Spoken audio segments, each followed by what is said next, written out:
This call is now being recorded. Boa tarde, meninos. Vai falar um pouquinho sobre sociedade sustentável, né? Para que a gente possa entender por que está relacionada à questão da gestão de impactos sociais. Então, para que a gente possa entender o conceito, né, de gestão de impacto social, a gente precisa entender, como foi dito na aula anterior, que a gente tem que ter o entrelaçamento da questão do desenvolvimento econômico com a questão ambiental. Então, para que a gente possa alancar essa união, né, esse viés do desenvolvimento econômico com a questão ambiental, a gente precisa verificar e ter o andamento desses conceitos, tanto da questão social, da gestão social, quanto da gestão sustentável. Então, lembrando aí, a sociedade sustentável, ela consegue suprir suas necessidades de produção, consumo e crescimento, sem comprometer as bases do desenvolvimento, como a gente disse nas outras aulas, né? Eu vou estar pensando sempre aonde, sempre em quem? Nas minhas futuras gerações. Sempre eu vou estar caminhando com base no desenvolvimento sustentável, equilibrando sempre o fator econômico, né, com a preservação do meio ambiente e observando também a qualidade de vida. A mesma qualidade de vida que eu tenho hoje, eu preciso manter pelo menos para os meus filhos, para os meus netos, para os meus bisnetos. Porque a gente verifica, com o avanço da sociedade global, né, tecnológica, a sociedade era impactada com esse crescimento, com esse desenvolvimento econômico, com essa mudança radical, né, diante desses fatores. Então, a questão ambiental, ela vem se desequilibrando com esse crescimento. Então, é possível crescer economicamente sem agredir tanto, né, o meio ambiente? Isso a gente respondeu nas aulas passadas. Quem não assistiu às videoaulas, vejam lá direitinho, que vai estar lá postadas para vocês, né, para tirar as dúvidas. Então, para que a gente possa verificar algumas características, vamos relembrar. Qual é a característica de uma sociedade sustentável? Eu preciso observar o uso racional da água e da energia, a captação e uso da água das chuvas, eu tenho que salientar, né? A preservação do meio, o desenvolvimento do sistema de reciclagem de lixo e reuso dos materiais sólidos, o incentivo e uso aos meios de transportes coletivos, como, por exemplo, bicicletas, veículos elétricos também é bom, né? E outros que não poluem o ar. Então, a gente precisa verificar que há motivos e há necessidade de crescer economicamente e usar a tecnologia em prol desse desenvolvimento. Então, eu posso estar aí, quanto ao uso racional da água, eu posso reutilizar a água no meu ambiente de trabalho, né, no meu local de trabalho, na minha casa. Então, eu posso ter formas de reuso no meu comércio. Então, outra questão, captação do uso da água da chuva. Eu posso captar água da chuva para fazer alguma irrigação? Posso, né? Eu posso reutilizar para lavar calçadas? Posso. Então, eu posso utilizar telha solar para conter o gasto de energia das hidrelétricas? Eu posso, né? Então, tudo isso aí eu tenho que salientar para voltar aí para a questão ambiental. Então, tudo que eu faço no meu comércio, na minha casa, no meu empreendimento, eu vou estar aí tendo uma economia, né? Nós, como administradores, precisamos colocar tanto a questão ambiental, que é a matéria-prima, a nossa matéria-prima de trabalho, a fonte aí para desenvolver produtos, né, processos produtivos, a gente precisa entender e relembrar que eles são bens que não duram muito tempo, né? São os bens findáveis, e a gente achava que eles duravam eternamente, e hoje sabemos que não. Então, a gente pode reutilizar o lixo? Pode, né? O lixo orgânico, pode reutilizar para fazer composto? Pode. Pode utilizar aí as bicicletas ao invés de carro, e aproveitando, né, o aumento da gasolina, que está R$6 quase, e a gente está economizando, tá economizando financeiramente, está também aí contribuindo para o meio ambiente, né? Por causa do monóxido de carbono que é emitido pelos veículos. Então, tudo isso é uma questão de salientar para a questão sustentável. Aí, eu tenho a utilização racional, né? Controlada dos recursos naturais e minerais. Eu tenho que observar também, se eu estiver administrando uma empresa de minério de ferro, eu posso estar trabalhando numa empresa de minério de ferro, eu posso estar administrando. Mas como é que eu vou estar administrando corretamente, sustentavelmente, aquela minha matéria-prima para a linha de produção, né? Sem agredir tanto o meio ambiente. Eu tenho que utilizar técnicas de engenharia, eu tenho que utilizar recursos, né? Um viés para que eu possa diminuir o impacto causado no meio com aquela atividade. Eu posso aí diminuir o uso de combustíveis fósseis, como gasolina e diesel, que são os principais causadores do aquecimento global e das mudanças climáticas. Hoje a gente vê que a sensação térmica, né, hoje especialmente esses dias, né, que não estavam chovendo, o ar, a gente sente um ar seco. A gente também verifica o quê? A alta temperatura, né? Se a gente olhar muitas vezes no termômetro, a gente olha lá que está 38 graus, 35 graus, mas se tiver 35 graus, a sensação térmica é de 38, né? Já chegou a sensação térmica de 40 graus. Então, tudo isso aí é por causa do aquecimento global. E estamos sofrendo com isso por causa das mudanças climáticas. E se a gente observar que tudo que a gente está contribuindo, as empresas estão contribuindo, né? O pessoal do comércio, o pessoal da indústria, o pessoal regional, local, né? As características, empresas públicas, privadas, a sociedade civil como um todo, a população em geral mundial, está contribuindo para isso. Porque não está muitas vezes utilizando de forma correta os seus recursos naturais. E aí a gente precisa entender que também existe o uso das fontes de energias renováveis, que são aí tidas como limpas, né? As energias eólicas e solar. Então a gente precisa trabalhar muito nessa questão daqui para frente, já que a gente está falando que na internetização das coisas, indústria 4.0, que é indústria 4.0 é a parte mais tecnológica que temos hoje, né? A internetização, internet 5G, né? Robotização das coisas. Então, tudo isso aí está modificando. A gente está tendo agora as aulas online, né? Cadê as aulas presenciais? Tudo isso aí agora já está com um meio de comunicação via tecnologia. Então, a gente já começa a partir daí a observar um novo rumo daqui para frente na nossa sociedade. Aonde iremos parar daqui para frente, né? Então, temos que observar tudo isso. O sistema de educação ambiental nas escolas, a gente precisa entender também a implantação, né, desse sistema de educação ambiental ser implantado na escola, a ampliação, a preservação, a manutenção das áreas verdes, os parques, os bosques, os jardins públicos. Precisamos também conservar, né, toda essa localidade que é necessário para o bem ali da sociedade local, da comunidade, né? O incentivo aos moradores para que estes plantem árvores. Então, é muito interessante, porque aumenta a urbanização urbana. Então, como a gente vai colocar essa questão para a sociedade? Precisamos ter incentivos, né? Se uma empresa vai se colocar no local, vai ser implantada no local, e eu preciso remover a vegetação para implantar aquela empresa, lógico que eu preciso recuperar aquela vegetação em algum outro local. Então, eu posso conseguir crescer economicamente, colocar a minha empresa sem agredir tanto. Então, eu tenho uma permuta, né? Eu tenho que adequar aquela condição naquele momento. Eu posso estar desmatando, mas eu vou relocar, eu vou replantar, eu vou colocar outras espécies, ou inserir as espécies nativas daquela região em outros locais, para que aquele dano que eu estou fazendo naquele local, ele venha ser sanado de uma outra forma, em algum outro local, e que eu esteja aí tendo um monitoramento, né? E um balanço, uma homogeneização dos meus atos. Eu preciso ter o incentivo e aumento das áreas agrícolas destinadas à produção de gêneros alimentícios, frutas, verduras e cereais orgânicos. Então, quando a gente fala aí nas características, né, eu estou falando também nas empresas agrícolas, que são destinadas aí aos produtos alimentícios. Nesse tempo de pandemia, a gente verifica que o pessoal está correndo muito para onde? Para os mercados, né? Por quê? A tendência... Verdade.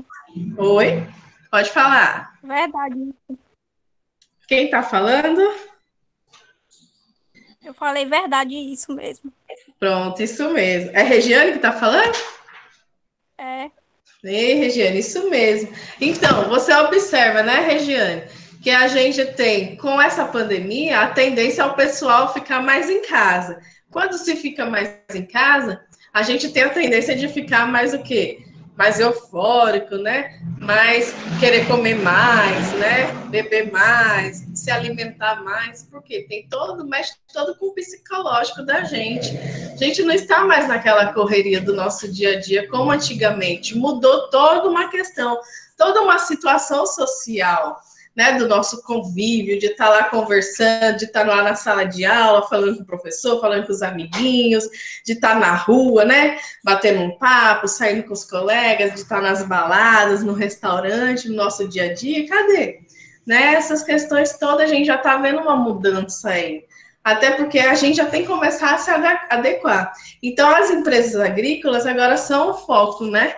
Então, a base, a gente sabe que a base econômica do nosso Brasil sempre foi a base agrícola, né? Então, pode a obra acabar, como a gente teve uma vez, né? Vocês acham que nem eram nascidos, mas há muitos anos atrás, também acho que eu era bem menina, bem criança, que na época engenheiros passavam fome, né?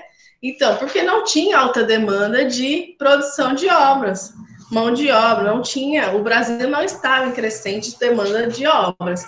Então, haviam engenheiros químicos, né? Engenheiros civis que não eram tão vistos assim. E aí houve um auge na economia de 2010, 2014, que houve um avanço, né, das obras. A gente vê, mesmo em tempo de pandemia, um crescimentozinho, mas a gente vê que precisamos ter a base econômica, que é o quê? A produção agrícola. Então, o Brasil sempre teve como sua base econômica a produção agrícola. Então, é o cargo-chefe do nosso Brasil, da nossa nação, são os produtores agrícolas. Então, lembrando que a gente tem o quê? O crescimento na base aí de produção de alimentos, frutas, verduras, cereais, né? A parte orgânica em si. Então, quando a gente observa que em tempo de pandemia há um crescente consumo desses fatores agrícolas, a gente vê que vai ter mais mão de obra nessa parte, né? Desse fator. Então, quando a gente observa aqui a origem do conceito do consumo sustentável. Como é que se originou esse conceito do consumo sustentável? Que antigamente nem se ouvia falar, né? Então, teve reuniões, muitas pessoas do mundo todo começaram a pensar: poxa, olha, a nação, o mundo está precisando voltar para essas questões, porque tem catástrofes ambientais, tem guerras, né? Tem fatores econômicos que acabam também com uma nação, tem pobreza, tem saneamento, tem tantos fatores, segurança, saúde, educação. Por que não a questão sustentável? Então, no Rio de Janeiro, em 92, em 14 de março, teve uma reunião, né, com as Nações Unidas aí, da Conferência das Nações Unidas sobre o Meio Ambiente, que foi desenvolvido no Rio de Janeiro, em 1992, né? Então, quem nasceu aí nessa época vai lembrar. Quem não nasceu já escutou, então vai ouvir falar agora. Que surgiu esse conceito para voltar aos países, né? O Brasil está aí envolvido também. Vocês estão vendo essa figurinha de Fidel Castro aí, né? Falando na época.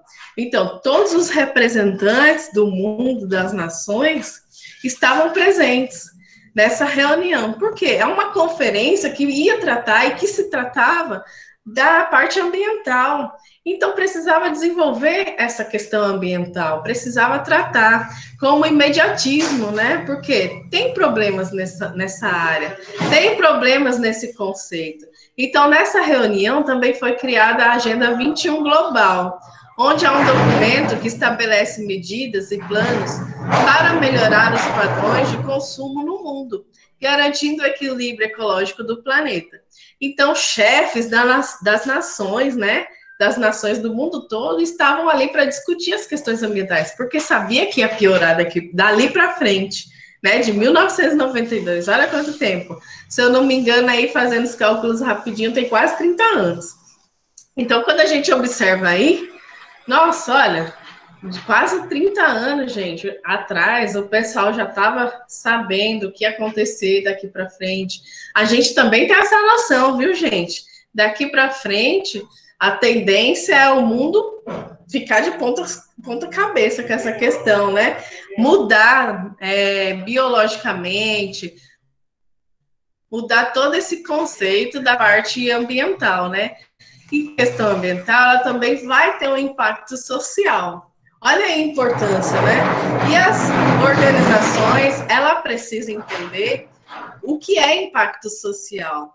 Então, em termos gerais, o impacto social é como as organizações e empresas ou ações dos indivíduos afetam a comunidade circundante. Pode ser o resultado de uma atividade, projeto, programa ou política, e o impacto pode ser intencional ou não intencional, além de ser positivo ou negativo. Ó.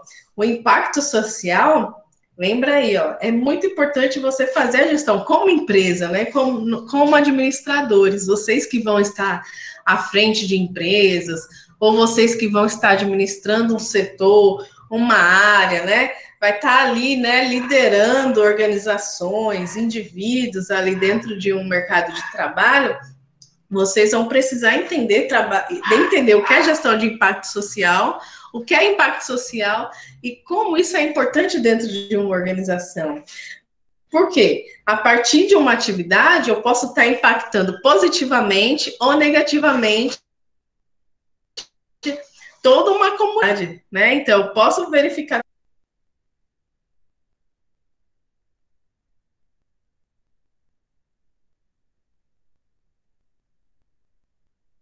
Só efeitos negativos, a gente está vendo aí, né? Muitas empresas fechando, uma guerra, a mesma coisa.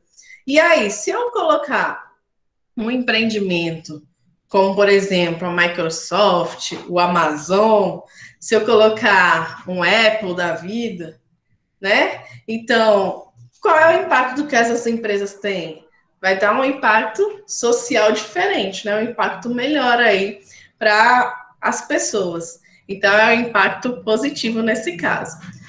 Quando a gente coloca aqui, ó, qual a importância de compreender os impactos sociais gerados pela empresa? Precisamos entender aí que o impacto social, ele possibilita reunir informações estratégicas sobre o melhor caminho para legitimar o negócio, fortalecendo a transparência e a responsabilidade perante todos os elos da cadeia de valor. Então, precisa entender o quê? Que o impacto social, ele além de estar ali, a empresa ela pode gerar um impacto positivo, um impacto negativo sobre ao seu redor, ele vai ter que reunir informações ali para direcionar qual é o melhor caminho que o negócio tem que seguir. Se eu tenho um impacto positivo, logicamente que eu vou seguir melhores caminhos, melhores estratégias para começar a alavancar mais ainda. Se eu tenho impactos negativos, eu tenho que mudar o meu planejamento estratégico para que eu possa conseguir mudar essa vertente, né, para uma visão melhor. Fortalecendo aí o quê? A responsabilidade de todos os envolvidos, principalmente da alta administração, e também com os colaboradores, que são os funcionários ali que estão gerenciados ali dentro da empresa. Mensurar o impacto é um processo mais profundo e uma oportunidade de refletir sobre como uma iniciativa pode gerar o valor à sociedade. Então, eu preciso verificar também como esse impacto ele é mensurado. Então, como que ele se agrega em valor, né? Então, muitos impactos aí, ele pode gerar o quê? Um impacto emocional, um impacto aí, que impacto social, né? Você está falando de vários fatores. Um exemplo aí, a empresa lá de Brumadinho, Mariana, que a gente até falou nas outras aulas. O que aconteceu? Rompeu a barragem, causou um impacto que um impacto social negativo, porque eu tive mortes, tive problemas, né, sociais, perdemos muitas vidas ali, acabou, né, com várias espécies do local, acabou uma cidade inteira, olha aí, imagina, é o que um empresa, planejamento mal feito conseguiu interferir numa sociedade como um todo. E não só como a sociedade ali no local, no entorno, mas até em outros estados também teve danos. Então, olha aí como é que eu tenho a mensuração desses impactos. Como é que eu vou ter que agregar valor, né? Então, tudo isso aí entra como lei de crimes ambientais, eu tenho legislações para lidar com isso, né? Eu tenho valores, então, ó, eu tenho valores de vida, eu tenho valores emocionais, porque muitas pessoas perderam casas também, perderam entes queridos. Então, olha aí o impacto que gerou como um todo, né? Então, a empresa tem que pensar muito bem, tem que ter um planejamento estratégico muito bom para não causar danos aí futuros, né? Então, eu tenho que pensar sempre a longo prazo. Então, a gestão de impactos sociais, quais são os benefícios para o negócio? Quando eu observo a gestão de impactos sociais, eu preciso observar as ferramentas de mensuração de impacto para auxiliar na tomada de decisão, alinhadas sempre ao propósito da organização. Então, quando eu tenho aí, ó, eu tenho um sistema de gestão de impactos, mas eu não utilizo. Vai gerar no que a gente viu aí, né? Mariana é um bom exemplo, Brumadinho também. Então, não adiantou de nada, não fizeram nada, não tiveram planejamento estratégico, não tiveram planejamento ambiental, não tiveram nada, né? De segurança do trabalho, nada, nada, nada. Então, o que aconteceu? Houve esse dano todo, né? E se tinha, ninguém colocou em prática, ninguém fiscalizou, ninguém observou nada. Então, não funcionou. Não teve o planejamento, não teve a verificação, não teve a checagem, não teve o agir diante dos fatos. E até hoje está aí sem nada. Mensurou através de um valor a ser dado às famílias, mas também ficou em haver, né? Muitas famílias não receberam valores, não receberam casas, têm problemas, né, de saúde devido aos rejeitos por serem tóxicos. E ainda tiveram aí que conviver, estão convivendo até hoje com esses problemas.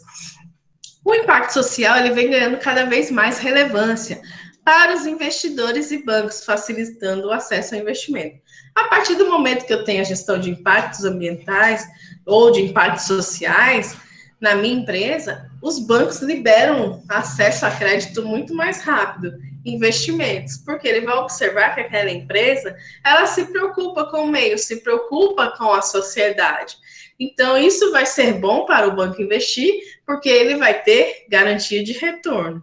A comunicar os impactos sociais positivos de forma eficaz também traz viabilidade, visibilidade de forma aí iniciativa, atraindo mais parceiros estratégicos aí para o empreendimento. Então, se a empresa ela vai trabalhar socialmente correta, então ela vai atrair gente de todos os lugares para estar investindo naquela empresa. Né? Então, olha que interessante, vai ter ações. Então, quando eu falo em ações no mercado, eu estou falando até muitas vezes em bolsa de valores, né? Então, olha aí. E a gente sabe as bolsas de valores que temos aí, né? Nasdaq, tem a bolsa Ibovespa de São Paulo, né? Então, tem bolsas aí do mundo todo. As características de um negócio de impacto social. Quais são as características? Eu preciso trabalhar em rede, fazendo parcerias de forma a fortalecer e ampliar o impacto da atuação do negócio. Então, para que eu tenha um bom negócio, um bom impacto social aí, né, eu preciso trabalhar com redes, preciso estar fazendo minha comunicação aí com os parceiros, para ampliar minha parceria, né, nessa questão social. Eu preciso combater o trabalho escravo, forçado e infantil. Se minha empresa prega que eu trabalho com a gestão de impactos sociais, eu não posso estar contratando mão de obra infantil. Então, isso aí eu estou indo em desacordo com aquilo que eu estou pregando. Eu não posso ter um trabalho escravo, que é abaixo de um salário mínimo, né? Então, eu não posso colocar os meus funcionários para estar trabalhando de segunda a domingo, ou de domingo a domingo, ganhando meramente R$300 ou R$200, né? Sem ter direito a uma folga, sem ter direito ao almoço, sem ter direito às condições trabalhistas que hoje a gente tem no nosso Brasil. Então, isso aí eu estou forçando a um trabalho escravo, ou forçado, né? Ou também infantil. Infantil aí, se eu tiver crianças trabalhando de menores, né, 10 anos, 11 anos, eu estou colocando ele aí de forma infantil, trabalho aí infantil. O cuidado com a cadeia produtiva, seleção, avaliação dos fornecedores, eu preciso fazer toda a seleção adequada, desde que fornecedores eu vou contratar, como é que vai ser minha linha de produção, tudo isso aí eu tenho que pensar, né, para não agredir, né, a minha questão aí dos meus produtos. Então, tudo isso aí, ó, eu preciso pensar. Um exemplo aí dessa questão são os chineses. Os chineses, na cadeia produtiva deles, eles colocam os seus trabalhadores para trabalharem 12 horas por dia, gente. Isso no ano, com direito a uma folga no ano. Imagina, por isso que você vê a China hoje crescendo tanto, né? Com tanto problema aí que eles querem ser a economia mundial, que até lançaram esse vírus aí para o mundo todo, né? Para querer aí tomar o lugar dos Estados Unidos. Imagina se a China chega no poder e ser a nação mais desenvolvida do mundo e dominar as outras nações. Aonde que a gente vai parar, né? Primeiro que eles são politeístas, né? Acreditam em vários deuses. E aí a gente verifica essa questão que eles não têm o trabalho ali como a gente tem hoje, na questão da linha de produção, né? Não tem uma noção para o outro, com a pessoa humana do outro. Ele não valoriza o trabalho da outra pessoa em si. Então, ele acha que aquela pessoa que está trabalhando lá, para ele é meramente um objeto, um servo, um escravo, que trabalha 12 horas por dia com direito a uma folga no ano. Então, a gente já fica aí com o pé meio atrás, né? Gerenciamento do impacto ambiental, eu preciso pensar também no gerenciamento do impacto ambiental, eu preciso articular com as políticas públicas.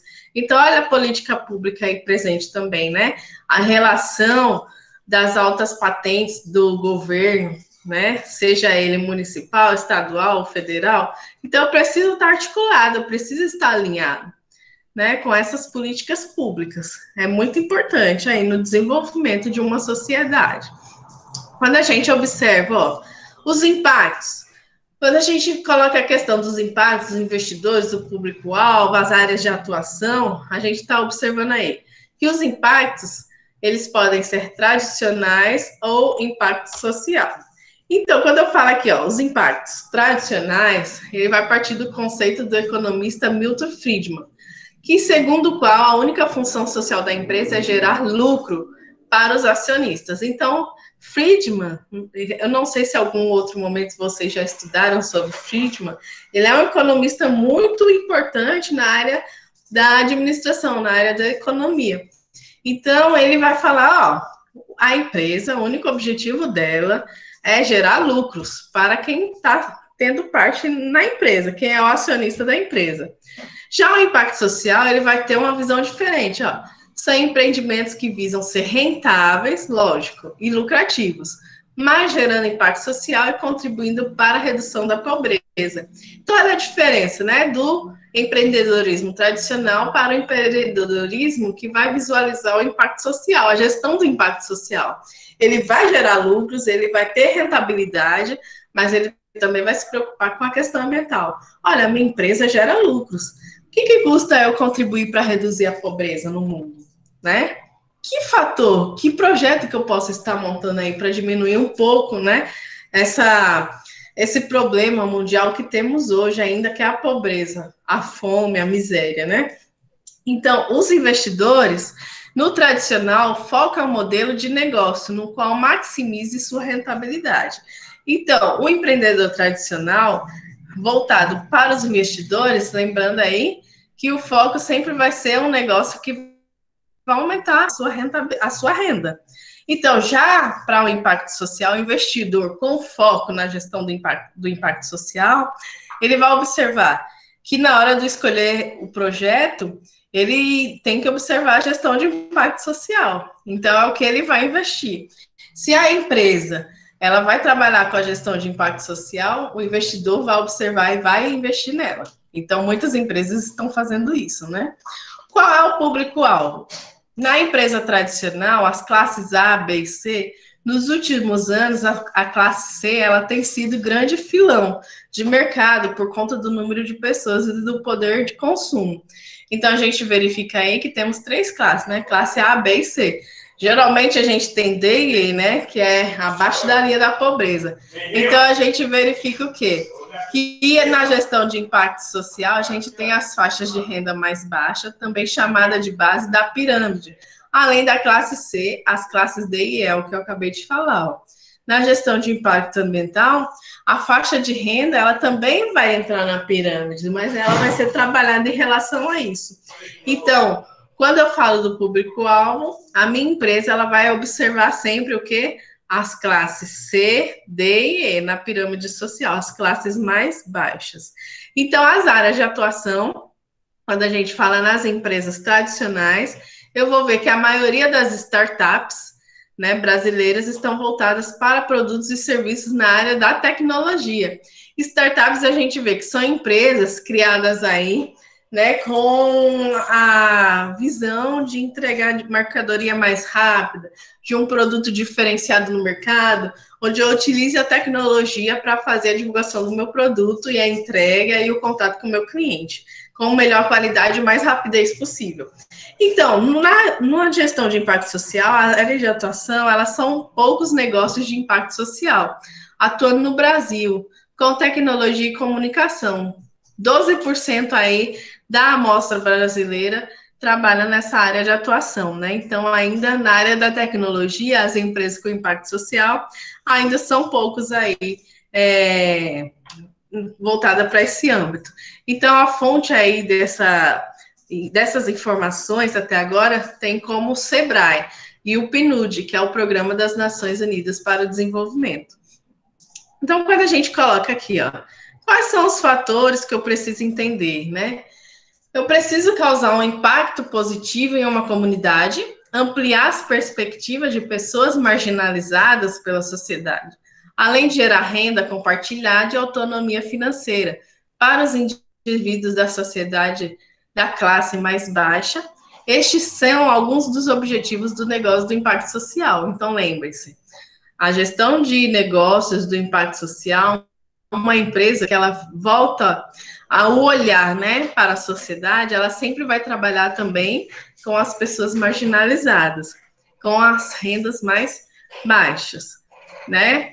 Então, a gente verifica no nosso país, o sistema de gestão, ele está tentando fazer, né, a sua política pública acontecer, que é dando auxílio, né? Mas será que esse auxílio vai durar por muito tempo? Será que vai alavancar um pouco mais a economia? Será que o valor dado vai conseguir suprir a demanda das famílias, né? Isso tudo por causa de um problema que não foi gerado por nossa sociedade, não foi gerado por nós, mas um fator que se agravou mundialmente, mas que pelo menos o governo está tentando aí, com suas políticas públicas, tentar melhorar, né? Então, está observando aí, pelo menos, a gestão social desses fatos, né, na sociedade.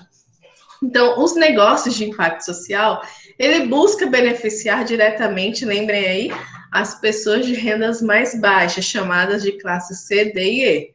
Então, lembra que eu tenho a base da pirâmide, né? Que a base E é abaixo da linha da pobreza. Então, na pirâmide eu tenho, no ponto mais alto, no pico da pirâmide, a classe A, né? Que são as pessoas mais ricas da pirâmide, que é um número reduzido. A classe B, né? Que eu também tenho aí um pouco de pessoas na classe B, a classe C, D e E. Então, um dos principais diferenciais, tipos de organização, é que elas são desenvolvidas considerando a viabilidade econômica da intervenção como base de estratégias e modelos de negócios, ou seja, são soluções de negócios para os problemas socioambientais. Então, tudo isso aí eu tenho que observar, para que eu possa colocar o meu empreendimento de forma abrangente nesse caso, né? E observar aí como eu tenho que levar daqui para frente, voltada para a questão social. Aí eu tenho dois exemplos.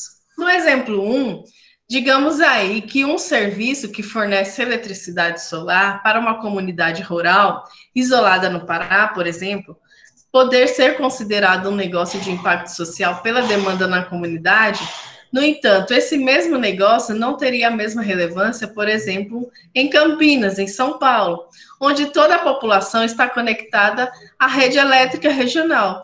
E por isso não seria considerado um negócio de impacto social. Olha a diferença. Né? Além disso, outra importante diferença dos negócios de impacto social para o ganho tradicional é que esta iniciativa não é desenvolvida para um ganho pessoal, e sim para o benefício de um grupo de pessoas. Então, pense, ó, se eu estou implantando um negócio no Pará, e eu tenho um serviço que vai fornecer eletricidade solar naquela comunidade rural, eu estou fazendo um benefício. Por quê? O Pará já é uma região mais com mais precariedade do que em Campinas, né? Como mostra aí no exemplo. Então, se eu fizesse o mesmo projeto na região de Campinas, eu não vou ter um impacto social aí considerado, né? Então, não estaria abrangendo, porque em Campinas já tem a maior parte, já tem toda a população aí conectada à rede elétrica. Então, não tem aí impacto social. Já no Pará, na sociedade, na comunidade rural, eu já estaria fazendo impacto, né? Perante aquela comunidade. Eu estaria implantando um sistema solar de eletricidade, porque né, a maioria lá não tem nenhuma rede aí de eletricidade. Isso quando a gente fala em pontos isolados aí, né, da comunidade rural do Pará. Então, o exemplo 2. Imagine um caso típico de empreendedor individual, morador da Rocinha. Rocinha é a favela do Rio de Janeiro, para quem não sabe, que é apoiado pelo Sebrae. Aí, ó, prestem atenção. Então, vocês vão imaginar, né, de um empreendedor individual, que é o MEI. Ele é morador da favela da Rocinha, no Rio de Janeiro. Ele é apoiado pelo Sebrae. Abriu seu próprio negócio como meio de geração de trabalho e renda. Uma casa de empadas, por exemplo, né? Ele vai abrir uma casa de empadas na favela. Esse caso não seria considerado um negócio de impacto social, apenas pelo fato de ser gerido por um empreendedor de baixa renda e porque atua dentro de uma comunidade pobre. Ó, vejam a diferença. Porém, se este mesmo negócio fosse uma iniciativa de um empreendedor que estivesse diretamente dedicado a mudar a situação econômica e social de um grupo de pessoas, poderia ser considerado um negócio de impacto social. Além disso, a sua estrutura empresarial deve ser diferenciada de uma tradicional, permitindo a participação do público beneficiado na gestão e sua inclusão em diferentes partes da cadeia produtiva. Então, observe, se eu sou um MEI, né, estou trabalhando lá na Rocinha e sou apoiado pelo Sebrae, como, por exemplo, que é uma empresa aí que apoia, né, os microempreendedores, eu não vou ter nada de impacto ali social, só porque eu montei um negócio na favela? Não, não mudei nada, estou fazendo um negócio individual.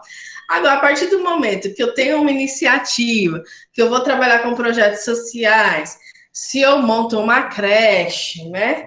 Uma casa de recuperação de pessoas, né? Ou então eu faço ali um trabalho que eu vou pegar todas as mulheres daquela região da Rocinha, as mães solteiras, e vou fazer um trabalho um serviço de artesã com elas, para vendas, né? Para gerar vendas ali, para aquelas mulheres terem a renda delas. Então, isso já é um projeto de impacto social. Então, observem a diferença. Ok? Meninos, tá tudo certo? Sim. Entenderam certinho? Então, vocês têm alguma pergunta para fazer? Podem abrir o áudio. Jenny, não dá para te ouvir. Tá conseguindo ouvir agora?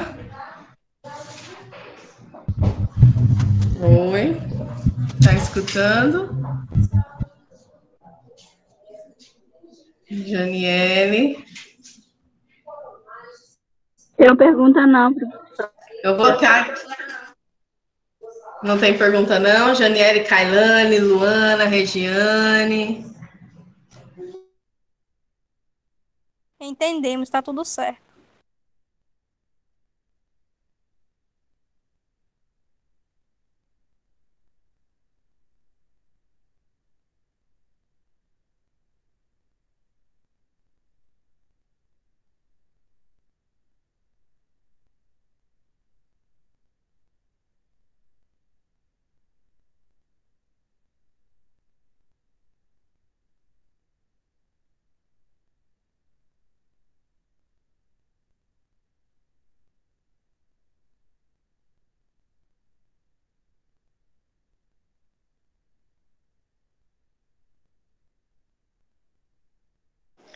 Vocês estão me escutando agora?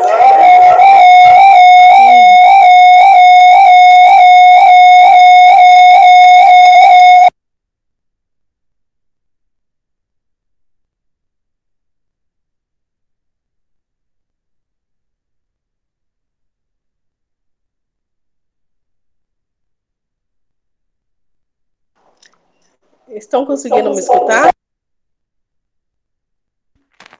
Tá ruim a ligação, professora. É mesmo, tá ruim. Nada.